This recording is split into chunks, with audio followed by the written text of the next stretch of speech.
সুরজিৎ রায়চৌধুরী, সৌভিক ঘোষ,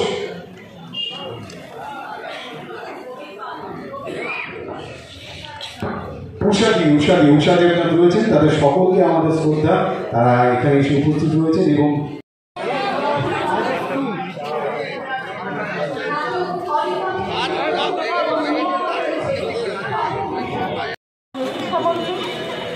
সকলের প্রিয়তা সকলের বিশ্বাস বলবো যেন মনে হয় কম করেছি কি বলবো নাট্যকার বলবো অভিনেতা বলবো বিশেষণ বলবো কি বলবো এবং অর্পিতা এবং উত্তর তো তাদের সঙ্গে মঞ্চ শেয়ার করতে পারছি এই 83 বছর বয়সে। এটা আমি গ্রেটফুল টু ক্যানলা, কেন তার যে ব্যবস্থাপনা একটা অভিজ্ঞতা।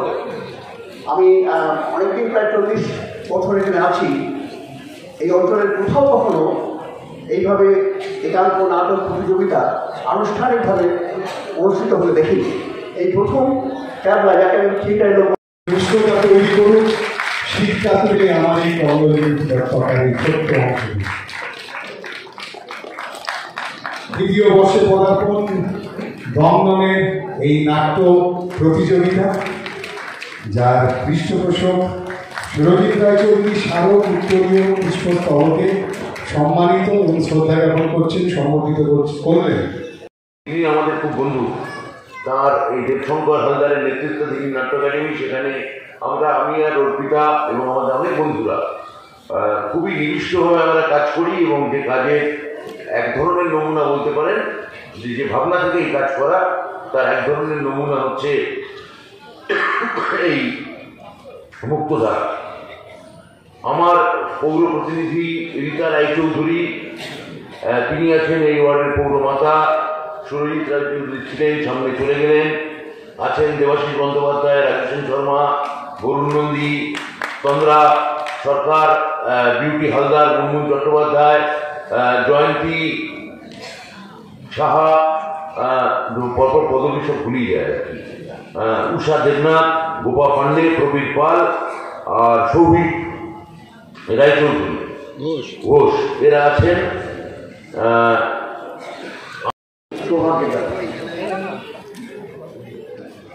আমার পেছনে যারা বসে আছেন তিনজন, তারা বাংলা থিয়েটারের নক্ষত্র নয়। আগামী দিনে বাংলা থিয়েটার যতদিন বেঁচে থাকবে ততদিন এদের নাম উচ্চারিত হবে। তারা হচ্ছে আমাদের প্রাপ্ত বর্ষ, অর্পিতা ঘোষ এবং কুন্তল। এরা তিনজন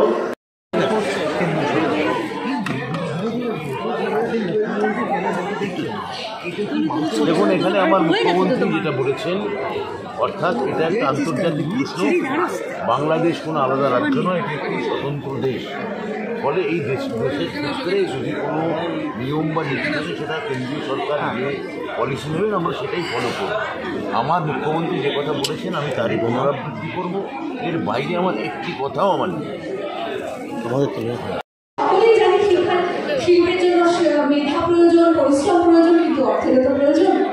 অর্থের প্রয়োজন আছে, সেটা আমার থেকে ভালো যারা মাননীয় রাষ্ট্রপতির মতো মানুষ যারা পথে নেমে নাটক করেছেন, তাদের থেকে ভালো আর কেউ জানে না। আমাকে কোনো একজন বলেছিলেন যে রাত্রিদাদা মাননীয় মন্ত্রী যখন নাটক করেন, পথনাটিকা করেন, কোনো একজন বিখ্যাত অভিনেতা বলে তাদের প্রত্যেককে 10 টাকা 100 টাকা নিয়োগ দিয়েছিল, খুশি হল।